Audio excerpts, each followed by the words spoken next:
higher television ratings, higher attendance figures. Ladies and gentlemen, that doesn't come courtesy of a league. It comes courtesy of the players that play in the league. And in her case, she was the most popular, which means she could have helped your bottom line, which means you should have seen that from day one and maximized it. But you didn't. This isn't just another basketball headline. It's a full-blown warning shot. One fueled by arrogance, weak leadership, and a single mistake so costly it could haunt an entire league for decades. The WNBA had the golden ticket in its hands. A once-in-a-generation star who wasn't just dominating on the hardwood, she was culture itself. Caitlin Clark wasn't just another scorer filling up the box score. She was a phenomenon, a movement, a brand that dragged millions of new eyes into women's basketball almost overnight. For a league that had been grinding for nearly 30 years just to get noticed, this was supposed to be the moment. Their breakthrough, their crowning jewel. But instead of celebrating her as the savior who could rewrite the future of sports, they treated her like she was disposable. That blunder? Unforgivable. And the fallout might define the league's future forever. What began as a fairy tale has now exploded into all-out war. And Caitlin Clark's revenge isn't loud or messy. It's surgical. She's not ranting on social media or begging for respect. She's cutting deep where it hurts most. In the boardroom. And guess what? The Sharks can smell blood. Rival leagues, billionaire investors, even celebrities with zero ties to basketball. They all see what the WNBA stubbornly refuses to admit. Caitlin Clark is bigger than the league itself. So the question isn't just how it happened. It's how the WNBA fumbled the biggest opportunity of its lifetime so badly that her first 2 seasons feel less like triumph and more like betrayal. Stick with me, because once you see the numbers, the blatant disrespect, and the offers flooding in from outside the league, you'll realize this wasn't mismanagement. This was malpractice. A blunder so colossal it deserves its own chapter in sports history. I noticed when you're asking about Caitlin a lot, you bring up other rookies as well. No league's ever about one player. That player could get hurt or whatever. So I think it's just to give recognition that in sports, people watch for compelling content and rivalries. And you can't do that alone as one. From the moment Caitlin Clark lit up defenses in college, it didn't feel like just another star arriving. It felt like the culture itself was shifting. She wasn't simply shattering records. She was redefining what women's sports could mean in America. Every game turned into a spectacle. Ratings soared. Social media lit up. Kids on playgrounds were launching logo threes, copying her range like it was gospel. By draft night, Clark wasn't just a player. She was a phenomenon waiting for her coronation. This was lightning in a bottle, the kind of once-in-a-lifetime star the WNBA had been chasing for 3 long decades. And finally, they had her. The impact? Immediate, undeniable, and electric. Indiana Fever tickets vanished in hours. Resale markets exploded overnight, and entire arenas brimmed with first-time fans who didn't care about the WNBA until Caitlin Clark made them care. She was instant box office gold, and TV ratings proved it. Broadcasts featuring Clark blew past anything the league had ever seen. Attendance records shattered. Merchandise sales erupted. Even casual sports fans, people who hadn't checked for the WNBA in years, suddenly couldn't look away from Clark's every move. In just months, she accomplished what decades of corporate slogans, rebrands, and half-hearted campaigns never could. She didn't just make the WNBA relevant, she made it impossible to ignore. This should have been the start of a golden age, the moment the WNBA finally broke through to the mainstream. But while Caitlin Clark gave the league everything it could have ever dreamed of, the league paid her back with pure disrespect. Disrespect that will haunt them forever. Let's talk numbers, because the betrayal shows up in black and white. Clark didn't just boost Indiana Fever attendance, she rewrote history. Never seen a company fumble the bag so hard like the WNBA fumbled Caitlin Clark. It sucks that so much of it was riddled with so much drama and so much negativity. By the end of her rookie season, over 200,000 fans had poured through the turnstiles to watch the Fever. 200,000! That's not just growth, that's a revolution.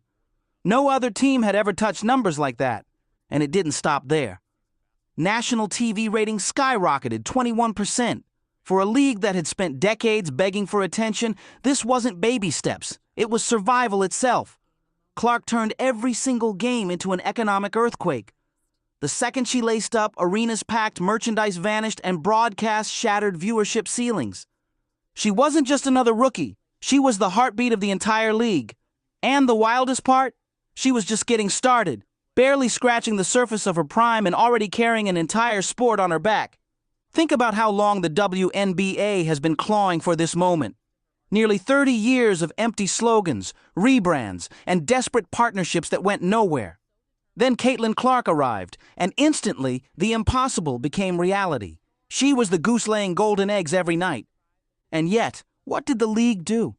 Instead of treating her like the treasure she was, the WNBA chose to insult her in the worst way possible, by disrespecting her paycheck. Let's strip it bare, because the numbers tell the story better than anything else. Caitlin Clark's rookie deal? 4 years, totaling just $338,000. Break that down and you get about $85,000 a year. 85 grand. That's less than some middle managers at a startup. Less than plenty of assistant coaches in men's basketball. And yet this was the salary for the one woman literally keeping the entire league alive. We pride ourselves on having a super welcoming, Donor gets stoned! calm, low-stakes environment Boston will hoist. She hit it! where communication is highly valued. Well, it's getting chippy. Collaboration is always encouraged. Oh, what a pick! We are devoted to working extra hard. It wasn't just a lowball offer, it was an insult, signed in black and white. Now look across the hall at the NBA. Their #1 overall draft pick signs a rookie contract worth about $55 million over 4 years. That's not a typo. $55 million versus $338,000. That's not a gap, it's a canyon so wide you can't even see the other side. Do the math. Clark made 162 times less than her male counterpart. Not half as much, not a fraction. 162 times less. That isn't just a wage gap, it's a declaration. A message to the world that said loud and clear, we don't value her. And once that disrespect went public, the ripple effect was brutal. Because when a league devalues its own savior, it sends an even darker signal. It tells everyone watching that she's not special, she's not protected, she's just another rookie. And that's when the disrespect jumped off the contract and onto the hardwood. Almost overnight, Caitlin Clark became a target. Opponents saw the tiny paycheck, the lack of backing from the league office, and they pounced, game after game, hit after hit, all because the WNBA told them she wasn't untouchable. She was mauled out there. Hard hip checks, shoves while airborne, sneaky off-ball hits designed not to defend, but to break her down. These weren't just fouls. They were calculated cheap shots. This wasn't basketball anymore, it was a test. How much abuse could Caitlin Clark survive before she cracked? And what did the referees do? Absolutely nothing. They swallowed their whistles like they were allergic to blowing them. The WNBA front office? Same story. They had no problem cashing in on her star power, selling out arenas, plastering her face on promos, hyping her name everywhere. But when it came time to protect the very investment keeping their league alive, they looked the other way. We've been delivering astounding results since 1997. Back to back. Because this is a place where basketball matters. Beautiful pass and a good catch and finish. Big time! And if you love Oh, Enrique! real Thomas with the spin move! basketball, Unforgettable finish! Welcome to the W. The boiling point came in a moment fans still haven't forgotten. Cameras appeared to catch Brittany Griner directing an ugly remark toward Clark during a game. The clip went viral instantly. Lip readers chimed in, fans exploded with outrage. And yet the league did nothing. No fine, no suspension, not even an investigation. The message was clear. Caitlin Clark was on her own. And that message? Dangerous! Because once refs refuse to protect and the league refuses to punish, every opponent feels like they've got the green light. Every shove got harder. Every foul got dirtier. The WNBA basically sent its brightest star into battle with no armor. And everybody knew it. Sure, you can survive a bad contract, you can swallow disrespect, but night after night of open season on your body? That's not sustainable. And sooner or later, the breaking point was inevitable. For Caitlin Clark, the breaking point came on September 5th, 2025, and the news hit like a bomb going off. She was officially ruled out for the rest of the season with a right groin injury. Headlines tried to spin it as bad luck, an unfortunate twist of fate, a tragedy nobody could have predicted. But let's cut through the sugarcoating. This wasn't random chance. This wasn't bad luck. This was the bill coming due. Months of negligence finally catching up to the WNBA's biggest failure, protecting its star. And now, That negligence had just cost them everything. Think back to what Clark endured across her first 2 seasons. Hip checks thrown with malice, elbows to the ribs, hard shoves while airborne, sneaky off-ball shots meant to leave bruises that never showed up on the stat sheet. Night after night, the punishment piled higher, and night after night, the referees swallowed their whistles. They try so long to get respect for women's basketball, and then they treat it like a junior high school girl's locker room. Junior high school girl antics on the court. Instead of playing the game, they got to be drama because they're jealous. Instead of letting their skills speak for themselves, they got to be drama because they're jealous. Meanwhile, the league executives hid behind silence, pretending nothing was wrong. But bodies don't lie. And Clark's finally broke. Not because she was soft, not because she couldn't handle the grind, but because the very system designed to protect her flat out refused to do its job. This injury wasn't an accident. It was the inevitable result of negligence. And in that moment, the WNBA didn't just lose its brightest star. They exposed themselves to the world. They proved they couldn't even shield the one woman who had single-handedly pulled them out of irrelevance. But here's the twist. The story didn't end with Clark sidelined. As she rehabbed in silence, licking her wounds, others were watching closely. Rival leagues, billionaire investors, powerful entrepreneurs. They all saw the golden goose battered, limping, and abandoned by the very league that had cashed in on her name at every turn. And unlike the WNBA, these outsiders actually understood Caitlin Clark's worth. They weren't vultures circling a wounded star. They were visionaries who saw opportunity where the league only saw control. The moment Clark went down, the real power players started moving. Not to scavenge, but to offer her something the WNBA never would. Respect, protection, and money that finally matched her value. Ironically, what looked like the lowest moment of her career became the spark for her greatest leverage. The WNBA thought they had Clark boxed in, trapped under that rookie contract, forced to smile, lace up, and keep carrying the league while they cashed the checks. But the injury flipped the script. It didn't weaken her, it exposed them.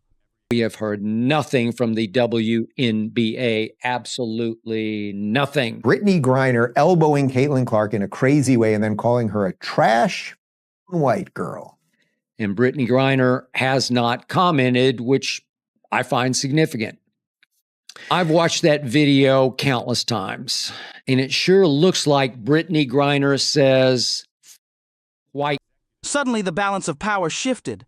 Doors that had been bolted shut for decades flew wide open, and the first to step through? Unrivaled, the bold new 3-on-3 league founded by Brianna Stewart and Nafisa Collier, with Gino Auriemma tied deep into its vision. Unlike the WNBA, Unrivaled didn't see Clark as a cost to contain. They saw her as the cornerstone. They dropped an offer that shook the industry. Over $1 million per year, plus something far more powerful, an equity stake in the league itself. This wasn't just a salary, it was ownership, legacy, control. For the first time, Clark wasn't being treated like another rookie in a long draft line. She was being treated like a partner, a builder of the future, not just a pawn inside of it. And right there, that proposal carried more respect than the WNBA had given her since the very first day she entered the league. The brilliance of Unrivaled's move wasn't just the money, it was the message. The WNBA had no clue what its most valuable asset was really worth. And this wasn't just about Clark's paycheck, it was about optics, power, and respect. Ice Cube's Big Three didn't just outbid the WNBA, they exposed it. They proved that a rapper-turned-mogul understood Caitlin Clark's market value better than the very league built on her shoulders. That $15 million figure didn't just eclipse her contract, it obliterated it. Overnight, the narrative flipped on its head. The WNBA wasn't protecting Clark. They weren't empowering her. They were undercutting her at every turn. And now the receipts were out in the open for the entire world to see. And everybody talking about other WNBA players not being appreciated. Nobody insulted them. Nobody dismissed their contribution. We were simply saying, despite the contributions for years and years and years, a lot of people didn't care. Fair or not, until Caitlin Clark came along. This wasn't just a pay gap. This was revenge. Revenge written in dollar signs. A slap in the face to a league that thought it could pay her pennies while raking in gold from her image. Suddenly, the balance of power shifted forever. Caitlin Clark didn't need the WNBA anymore. But the WNBA? They couldn't survive without her. For months, executives clung to a dangerous illusion. They thought Clark was trapped under that rookie deal, boxed in with nowhere else to go. They figured they could keep cashing in while taking her for granted. But then Cube dropped the $15 million bombshell, and in that instant, everything changed. That number wasn't just money, it was a declaration of independence. It validated what fans had believed since day one. Caitlin Clark's worth towered over the WNBA's imagination. She wasn't a six-figure player. She wasn't even a seven-figure player. She was an eight-figure superstar. And the most humiliating part? She got there without ever begging for the league's approval. Think about the symbolism. The WNBA marketed Clark as the face of its future. But when it came time to treat her like it, they showed the world they never truly believed it. Cube didn't just cut a check, he validated Caitlin Clark. He told the world, you're not crazy for believing this woman is worth everything. In one move, he confirmed what fans already knew, that the WNBA had no clue how to handle its golden goose. And that validation, that outside stamp of respect, that's where the real revenge begins. Because the damage isn't whether Clark signs that deal tomorrow. The damage is that the offer even exists. Like, she's third or fourth in betting odds on being MVP at the WNBA. These people are so disrespectful and so unknowledgeable and so stupid that it gives women's basketball a bad name. Okay, so the kid was set up for failure right from the beginning. It hangs over the WNBA like a thundercloud. Every press conference, every boardroom meeting, every sponsor call. That number, $15 million, sits in the room whether Kathy Engelbert likes it or not. With one move, Clark gained what no WNBA player has ever held before: leverage. Leverage to demand protection. Leverage to demand respect. Leverage to negotiate not just her salary, but her power in shaping the future of women's basketball. And that right there is the league's worst nightmare. Because once a player realizes she doesn't need the institution anymore, the institution loses control. The WNBA can't stuff Clark back into the box. Not after Cube blasted her true worth through a megaphone for the entire sports world to hear. The league thought they owned Caitlin Clark. The truth? Now she owns the future of the sport. This was never just about basketball. It was about vision, about respect, about a league that had the keys to its own salvation, and somehow dropped them straight into the sewer. Clark arrived as a once-in-a-generation gift, ratings magnet, attendance surge, merchandise machine. She gave them everything. And what did she get in return? A rookie contract that insulted her, referees who swallowed whistles, and a league office that stood silent while opponents turned games into full-on wrestling matches. And when ugly slurs echoed across the court, the betrayal was complete. The league didn't just undervalue her, they exposed her, abandoned her, and broke the trust of millions watching. And now comes the price. Caitlin Clark's revenge isn't about throwing shade in interviews. It's not cryptic tweets. Like I said earlier, they actually had odds that, she was like third or fourth in the betting odds to be MVP at the WNBA. That's such a slap in the face to every WNBA player. It's unbelievable, right? It's not even about filling up the stat sheet. Her revenge is something far more devastating: leverage. It's rival leagues lining up with million-dollar offers, with ownership stakes, with the one thing the WNBA never gave her: respect. Ice Cube's $15 million bombshell didn't just shake the market, it flipped the entire balance of power. The WNBA thought Clark needed them. The truth? They need her. And now, for the first time in women's basketball history, a single player controls the fate of an entire league. Think about that.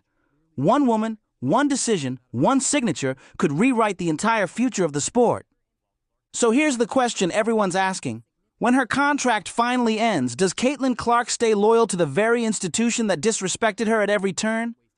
Or does she walk away, taking with her millions of fans, the money, and the cultural weight that only she carries? The WNBA had its chance, and they blew it. Fans knew exactly what they were watching. It wasn't just sports. It was history flipping in real time. Social media exploded with outrage and memes, clowning the WNBA for fumbling the biggest star it ever had. Comment sections lit up with fans saying the quiet part out loud: "How do you lose Caitlin Clark?" And the truth cut deep. The league thought it could lowball her, silence her, and still ride her name to the bank. Instead, she turned one injury, one insult, and one disrespectful contract into the most powerful weapon in sports: control. Suddenly, the WNBA wasn't the one holding the pin. Caitlin Clark was. The Sharks were circling, the billionaires were watching, and rival leagues were drooling at the chance to give her everything the WNBA never did: money, protection, and respect. The humiliation was no longer private, it was global. And every fan, every sponsor, every media outlet saw it plain as day. The WNBA needs Clark more than Clark could ever need the WNBA. They had their savior. They had the golden ticket every struggling league dreams of, and they fumbled it right through their fingers. Caitlin Clark doesn't need the WNBA to cement her legacy. She's already bigger than the league itself. But the WNBA, they may have just watched their future slip away forever. So now it's your turn. Should Caitlin Clark stay and rebuild the WNBA, or should she walk away and take her millions of fans with her? Drop your thoughts down in the comments. Don't forget to like, subscribe, and turn on all notifications so you never miss the next bombshell we drop. They had their savior. They had the golden ticket every struggling league dreams of, and they fumbled it in front of the whole world. Caitlin Clark doesn't need the WNBA to cement her legacy. She's already bigger than the league itself. But the WNBA, they may have just lost their entire future. So what do you think? Should Caitlin Clark stay and fight for the league that disrespected her, or should she walk away and build something greater on her own? Let us know down in the comments below. Don't forget to like, subscribe, share, and turn on all notifications because this story is far from over. Click the video on the screen and we'll see you on the next one.